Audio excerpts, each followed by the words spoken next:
Yes, I'll try to point out maybe a discrepancy, or I'll try to point out some inconsistency with a certain perspective or points of view, and compare it with where the original source says about it. If they're of the if they're of that same persuasion when it comes to religion, or faith, belief in God. Uh, it's pretty broad and yet narrow at the same time. There are certain things that you're supposed to uh, not compromise in. There's certain things that you can't disregard. Certain essentials, but there's a lot of non-essentials. Like how to brush your teeth, or how to wash your hands, or uh, how to cook your food. Although you do want to cook certain foods well done, so that you don't get certain diseases. But yeah, there's a little bit of gray area.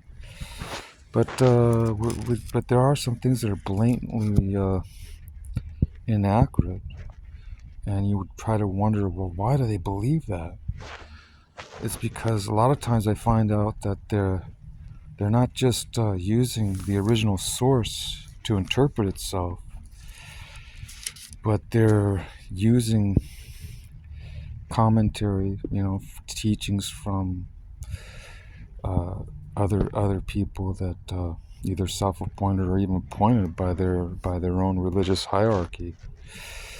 Uh, they try to say that there's certain things that you have to do, or certain observances that are clearly not in the Bible, and it may be in the Bible, but it has to do with the previous time period. It has to do with a whole different in a different context. It doesn't. There's certainly no application to certain ceremonies or certain rituals. They're not applicable anymore. They've expired. They're obsolete. They they only apply in a certain situation, in a certain time period. Historical. That's what. Same thing with probably. I'm assuming there's still laws on our books, or certain practices that were done early on in our country's history. Our country's only about a couple hundred years old. And if you go back and look at the historical record of our own country, they were doing things that were like, whoa, they were doing that, and that's still on the books as being part of the law. They were bloodletting people. They thought that they could, if you drain all your blood out of people, that they could heal people and make them better. That they could drain all the sicknesses away. Well, we know now that that's not true. They can drain out your blood, but the dialysis, they can filter it, but they have to put the blood back in your body because of modern machinery. But they can't just bloodlet you and not replenish your blood at the same time. So there were a lot of things like that they did back, and because they didn't have the correct information, it was still trial and error. Unfortunately, the trial and error on human bodies was at the expense of other people's lives, that they were doing their scientific research. But it's the same thing, I suppose, in religion. They were believing in things and practicing things that, just because a certain particular individual came along, like a self-proclaimed prophet or some kind of self-proclaimed missionaries. There were a lot of those, and some of it was apostolic. It was endorsed by the church of that time period, and Men rose up because they were anointed by God and by their elders and bishops, and they were able to. But even if you look at their teachings and their writings, the ones that were endorsed and certified by that particular uh, leadership at that time, they still differ in their opinions of doctrines.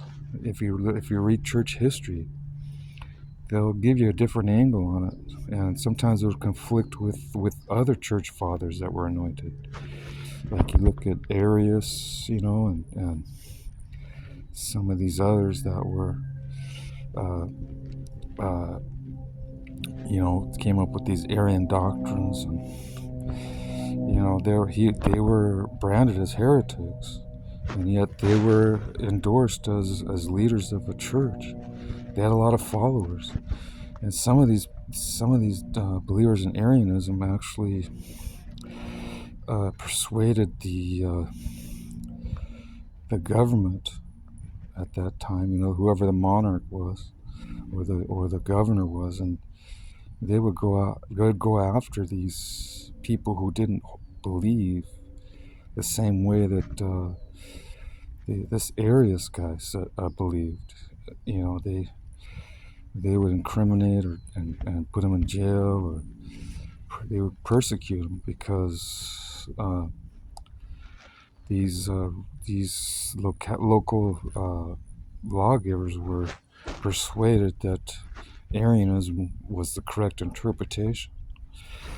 So a lot of innocent believers were persecuted because they didn't side with Arius and his doctrines, which were shunned by most of the others. But he led away a bunch of other followers from well-established doctrines in the church. So you got to be careful on not to be one of those.